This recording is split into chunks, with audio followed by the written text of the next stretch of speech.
Je vais te dire quelque chose que beaucoup ne veulent pas entendre. Quand un homme t'ignore, disparaît, puis revient comme si de rien n'était, ce n'est pas une histoire d'amour interrompue. C'est un manque de respect déguisé en nostalgie. Et je le sais, car j'ai entendu des centaines de femmes me dire « Walter, il m'a réécrit. Il dit qu'il s'ennuie de moi. Que dois-je faire ?» Ma réponse est toujours la même. Ne te trompe pas. Son retour n'est pas un signe du destin. C'est une épreuve pour ton amour-propre. Parce que vois-tu, après des années à observer les comportements humains, à écouter des histoires qui changent de visage mais gardent la même essence, j'ai compris une chose. Le comportement ne ment jamais. Les mots peuvent être beaux, bien choisis, parfaitement calibrés pour toucher cette partie vulnérable de ton cœur qui se souvient encore. Mais les actions, elles, racontent toujours la vérité entière. Et la vérité, c'est que lorsqu'une personne disparaît de ta vie sans explication, sans une conversation honnête, sans même le respect minimum de te dire ce qu'elle ressent ou ce qui se passe dans sa tête, cette personne t'a déjà tout dit. Elle t'a dit que ta tranquillité émotionnelle n'est pas sa priorité, que ta paix intérieure peut attendre, que tes nuits d'insomnie à te demander ce que tu as fait de mal ne lui enlèvent pas le sommeil. Laisse-moi te dire quelque chose que peu osent dire avec clarté. Disparaître n'est pas une erreur, c'est un choix. Personne ne disparaît par accident. Personne n'oublie de répondre pendant des semaines ou des mois parce qu'il était occupé. C'est un mensonge qu'on te raconte pour justifier l'injustifiable. Quelqu'un qui te valorise vraiment trouve toujours un moyen de te le faire savoir, même dans ses pires moments, même quand il est confus ou traverse ses propres batailles intérieures. Il dira au moins « J'ai besoin d'espace, mais ça n'a rien à voir avec toi. » Mais non, il a choisi le silence. Il a choisi de te laisser dans l'incertitude. Il a choisi de te faire douter de toi, de te demander chaque jour si tu as fait quelque chose de mal, si tu as été trop ou pas assez. Et ça, ce n'est pas de l'amour, c'est de la lâcheté émotionnelle. Avant de continuer, si tu es nouveau sur ma chaîne, profite pour t'abonner et activer la cloche pour continuer à recevoir mon contenu et t'aider à vivre une vie beaucoup plus épanouie. C'est l'incapacité d'affronter une conversation inconfortable et la préférence de te laisser porter seul le poids de l'angoisse, pendant qu'il se libère de toute responsabilité. Quand un homme disparaît sans explication, il te dévalorise émotionnellement. Et quand il revient, ce n'est pas par amour, c'est parce que son ego veut vérifier si tu es encore là. C'est ce que j'appelle le retour du bourreau émotionnel. Celui qui t'a blessé, t'a laissé attendre, et qui réapparaît en prétextant qu'il avait besoin de temps. Mais du temps, pourquoi exactement? Pour se rappeler de ta valeur? Pour réaliser que personne d'autre ne le supportera comme toi? Ou simplement pour vérifier qu'il garde ce pouvoir invisible sur toi, ce contrôle qui le fait se sentir important, désiré, encore présent dans ton esprit? Voilà ce qui se passe réellement dans sa tête pendant son absence. Il ne pense pas à toi chaque jour comme toi tu pensais à lui. Il ne lutte pas avec ses émotions. Il vit sa vie. Il explore d'autres options. Il teste. Il cherche quelque chose de plus facile. Et quand il ne trouve pas, quand aucune autre femme ne nourrit son ego comme toi le faisait, c'est là, à ce moment précis, que tu réapparais dans son esprit. Mais pas comme une priorité. Pas comme un grand amour. Comme une option sûre. Comme un refuge confortable où il sait qu'il pourra revenir, parce qu'il soupçonne que tu es encore là, à espérer. Et le plus douloureux, c'est qu'il a souvent raison. Car lorsque ce message arrive, lorsque son nom s'affiche après des semaines ou des mois de silence, tout le travail intérieur que tu avais fait pour te reconstruire s'effondre en une seconde. Ton cœur s'emballe. Ton esprit recommence à imaginer, peut-être qu'il a changé, peut-être qu'il a compris, peut-être que cette fois, ce sera différent. Écoute-moi bien. Ne confonds pas culpabilité et amour, ni habitude et désir.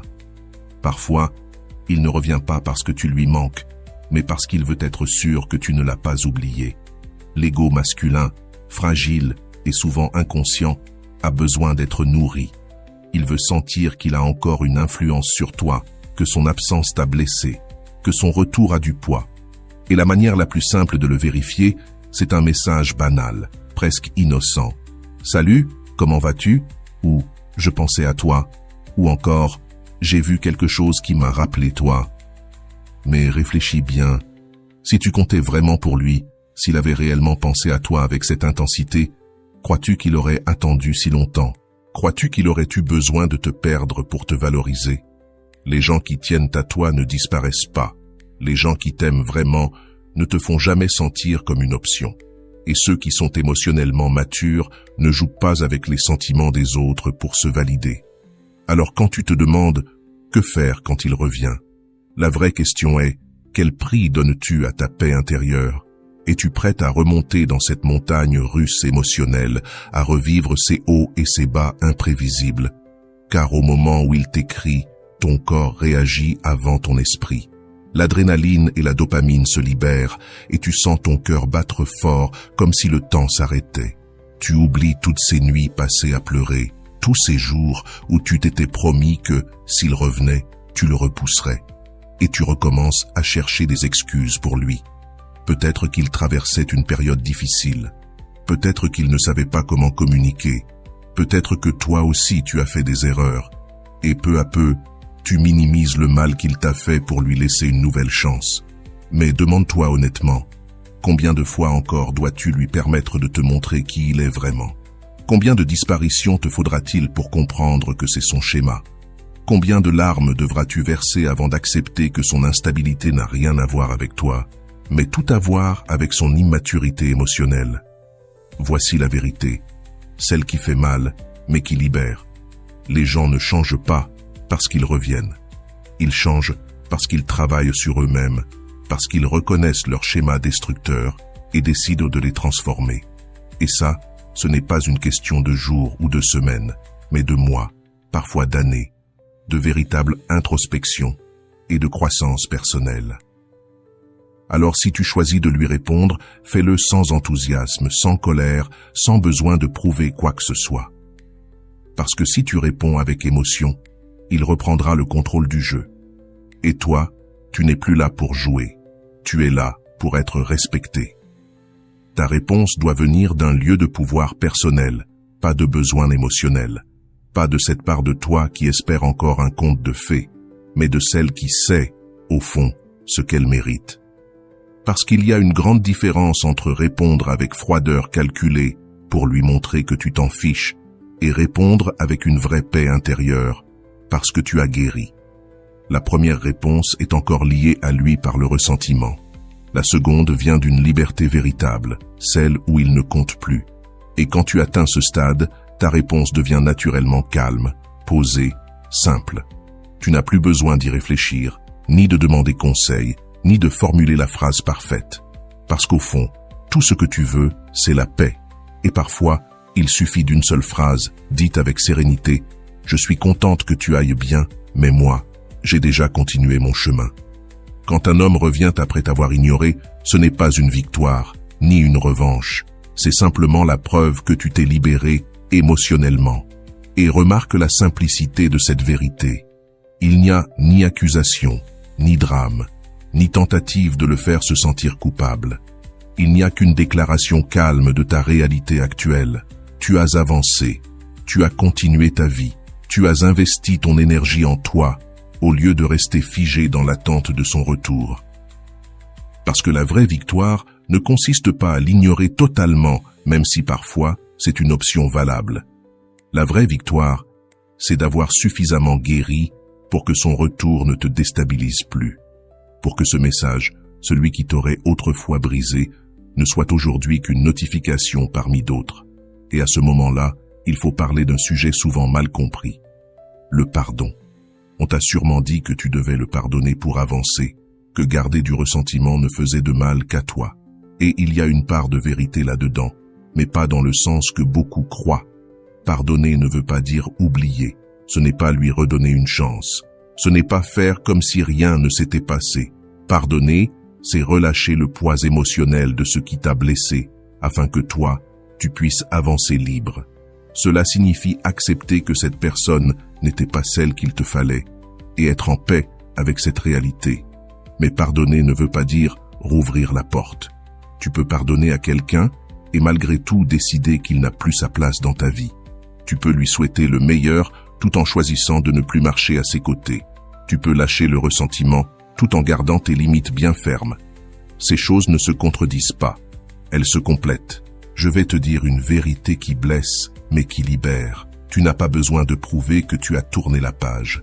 Tu as juste besoin de ne pas rejouer la même histoire. Beaucoup de femmes, après avoir réellement guéri, ressenti leur valeur, reconstruit leur estime d'elles-mêmes, ressentent pourtant ce besoin de montrer à cet homme à quel point elles ont changé. Comme si elles avaient besoin de sa validation pour confirmer leur évolution. Mais écoute-moi bien, ton évolution n'a pas besoin de témoins. Ton développement personnel ne demande pas l'approbation de celui qui t'a blessé. Ta guérison n'est pas un spectacle destiné à celui qui a causé la douleur. C'est un processus intime, profond, que toi seul dois reconnaître et honorer. Quand tu remarques que tes réponses deviennent brèves, que tu ne souris plus en voyant son nom apparaître, que ton attention devient sélective, alors il comprendra qu'il a perdu son pouvoir sur toi. Et c'est justement à ce moment-là qu'il insistera davantage, parce que l'ego masculin déteste perdre ce qu'il croyait acquis. Tant que tu étais disponible, réactive, pleine d'enthousiasme, il profitait du luxe de la certitude. Il pouvait disparaître en sachant que tu serais encore là quand il reviendrait. Il pouvait t'ignorer, t'offrir des miettes de son attention, convaincu que tu les prendrais comme un festin. Mais quand cette dynamique change, quand il perçoit que tu n'es plus cette femme qui attend son message, que ton énergie est ailleurs, que ta lumière ne dépend plus de lui, alors son ego s'affole. Et là, il va commencer à faire exactement ce que tu faisais autrefois. Envoyer plus de messages, poser des questions, s'intéresser à ta vie, chercher ton attention. Pas parce qu'il a vraiment changé, mais parce que tu représentes désormais un défi. Tu es devenue celle qui n'est plus accessible, et cela le déstabilise. Mais toi, tu ne joues plus à ce jeu. Tu n'es pas en guerre, tu n'essaies pas d'être froide. Tu es simplement devenue indisponible pour tout ce qui est médiocre. Ton silence n'est pas de la froideur, c'est de la dignité. Et c'est là que tout se joue. Il existe une grande différence entre faire semblant que tu t'en fiches et réellement ne plus être affecté. Quand tu joues à l'indifférente, mais que tu observes encore ses réactions, tu es encore lié à lui. Tu lui donnes encore du pouvoir, même si c'est à travers une stratégie différente. Tu n'as pas quitté le jeu, tu as juste changé de rôle. Mais quand tu as vraiment guéri, quand tu as fait la paix avec le passé, quand tu as compris que tu mérites mieux, ton indifférence devient naturelle. Elle n'a rien de calculé. C'est le fruit logique d'un travail intérieur. C'est ce qui arrive quand tu choisis ta paix au lieu de sa validation. Et cette indifférence-là, née de l'amour de soi, pas de la rancune, a une énergie différente. Elle ne pique pas, elle ne cherche pas à blesser. Elle est calme. C'est la sérénité de quelqu'un qui sait qui il est, ce qu'il mérite, et qui n'est plus prêt à négocier ça avec personne. Comme je le dis souvent, l'amour-propre ne se négocie pas, il se défend. Et le défendre, c'est refuser d'ouvrir la porte à quelqu'un qui a déjà prouvé qu'il ne savait pas prendre soin de toi. Beaucoup de femmes ne comprennent cela qu'une fois qu'il est trop tard. À chaque fois que tu redonnes une chance à quelqu'un qui ne la mérite pas, tu ne risques pas seulement ton cœur à nouveau, tu lui envoies un message clair. Je tolère ce comportement. Tu lui apprends qu'il peut te blesser, te délaisser et que tu seras encore là quand il reviendra. Mais ce n'est pas de la faiblesse de vouloir croire aux secondes chances. Ce n'est pas de la naïveté de vouloir voir le meilleur chez les gens. Cela prouve que ton cœur est grand, que tu es généreuse émotionnellement. Mais certaines portes se ferment pour de bonnes raisons. Certains chapitres doivent se terminer.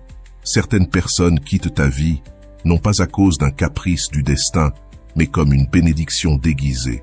Ne te laisse pas piéger par l'idée que cette fois-ci, ce sera différent.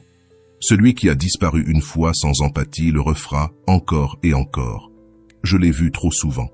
La femme qui croit qu'il a changé, qui lui redonne sa confiance, finit par revivre la même douleur, les mêmes larmes, la même confusion. Les comportements profondément enracinés ne changent pas sans un travail intérieur long, conscient et sincère. Et la plupart du temps, quand quelqu'un revient après avoir disparu, ce n'est pas parce qu'il a fait ce travail. Il ne revient pas transformé, il revient simplement parce que les circonstances l'y ont poussé. Ta mission n'est pas de le punir. Ta mission, c'est de ne pas régresser. Parce que la vraie clôture, le véritable fermeture du cycle, ne vient pas quand il s'excuse, mais quand toi, tu choisis de ne plus rouvrir la porte. La fermeture que tu cherches tant ne viendra pas de lui. Il ne viendra pas sous forme d'une explication parfaite, ni d'une excuse qui justifie tout. Il ne se manifestera pas dans sa reconnaissance de ses erreurs.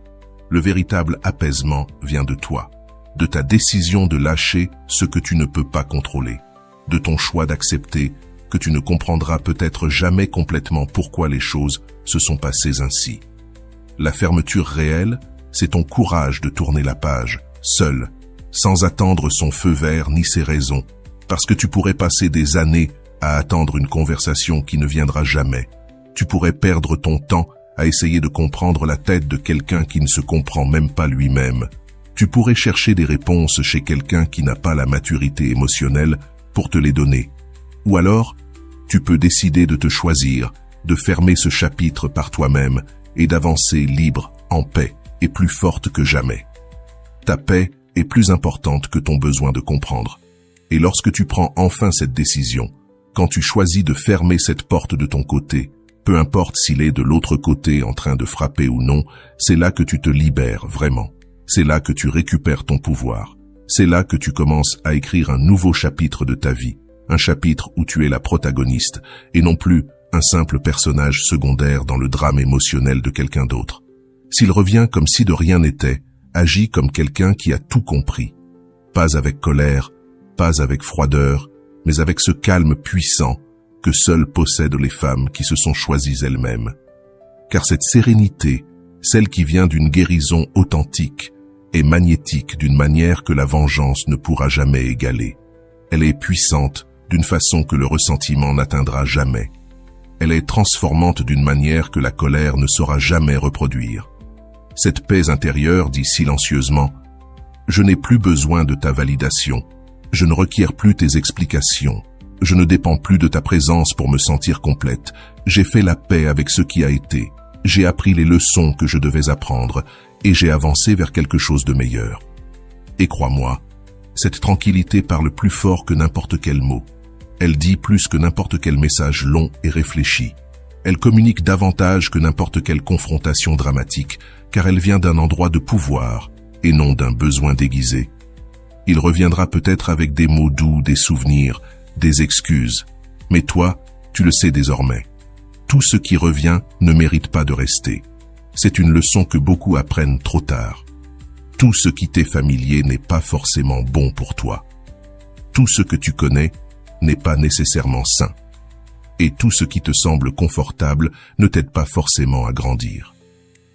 Parfois, les choses les plus nocives sont celles qui se cachent sous l'apparence de la familiarité, enveloppées dans le papier séduisant du déjà connu.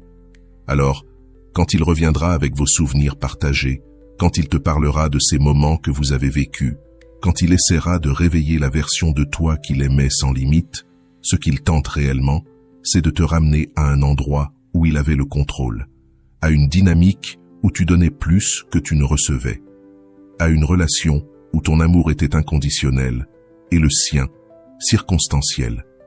Oui, ces souvenirs étaient réels. Oui, il y a eu de bons moments. Oui, il y avait peut-être de l'amour, ou du moins quelque chose qui y ressemblait. Mais les bons moments n'effacent pas les mauvais. Les mots doux du présent ne compensent pas les silences douloureux du passé. Et les promesses de changement ne garantissent pas une transformation réelle.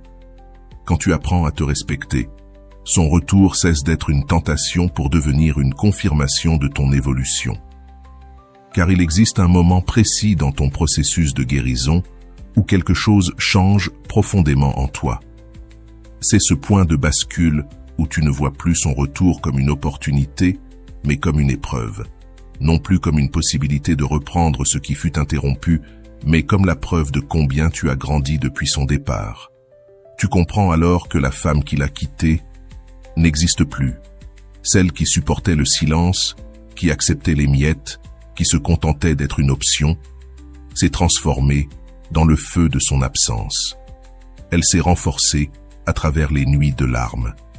Elle a évolué grâce à la douleur qu'il a causée.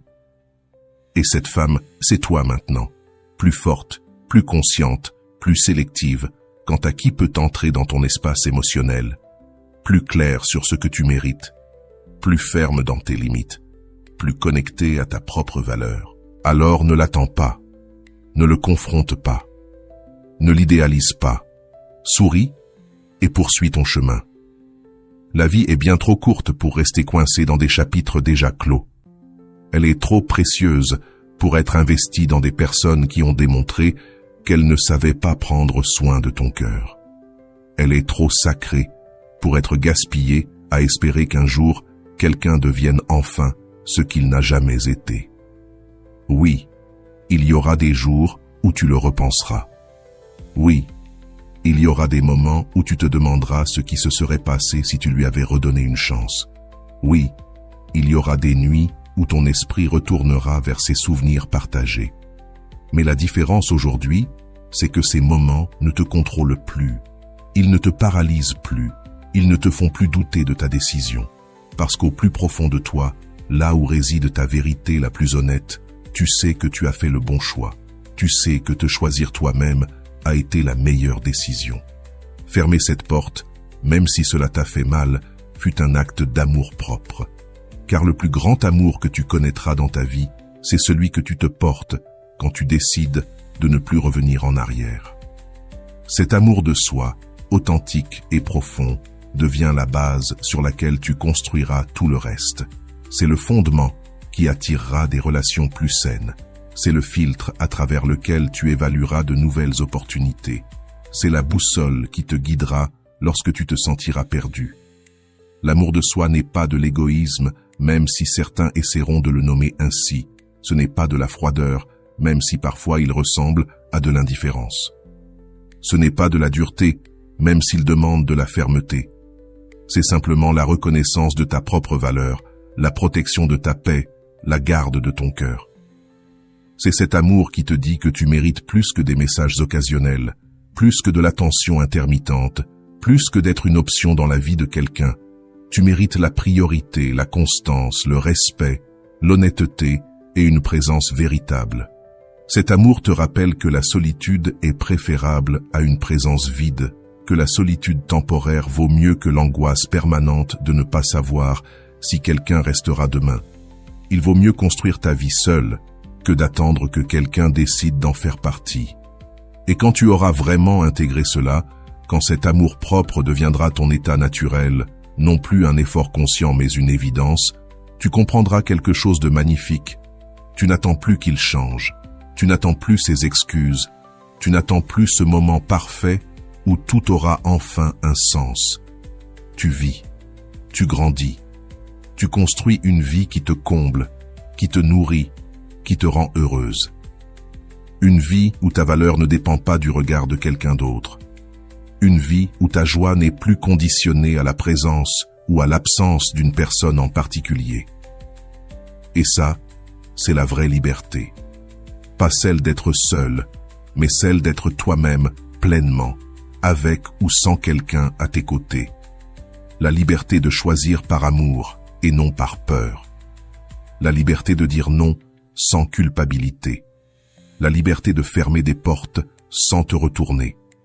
Alors, quand ce message arrivera, quand son nom apparaîtra à nouveau sur ton écran, après des semaines ou des mois d'absence, quand il tentera de revenir comme si rien ne s'était passé, tu sauras exactement quoi faire. Pas parce qu'on t'a donné une formule magique, mais parce que tu t'es reconnecté à ton essence, à ta valeur, à ta vérité. Et depuis ce lieu de pouvoir personnel, son retour ne sera plus une crise émotionnelle, mais simplement un rappel de ta croissance, une confirmation que tu as pris la bonne décision, une preuve que ton amour-propre est plus fort que ton besoin d'être aimé par quelqu'un qui ne sait pas aimer comme tu le mérites. Alors, respire profondément, relève la tête et souviens-toi de tout ce que tu as traversé. Souviens-toi de la femme que tu étais avant lui et de celle que tu es devenue après lui. Réalise que cette version de toi, née de la douleur et de la déception, plus forte et plus sage, est celle qui mérite protection, respect et amour inconditionnel. Et si cet amour doit d'abord venir de toi-même, qu'il en soit ainsi, parce qu'il n'existe pas d'amour plus pur, plus authentique et plus transformateur que celui-là. Et voilà, j'espère que vous avez trouvé beaucoup de valeur dans cette vidéo. Merci d'être resté jusqu'à la fin de cette vidéo. J'adore quand vous faites ça. Si vous voulez une autre vidéo sur ce sujet, écrivez en commentaire « J'en veux encore plus ». J'espère vous revoir dans une autre vidéo. Merci pour ton temps, prends soin de toi et à bientôt.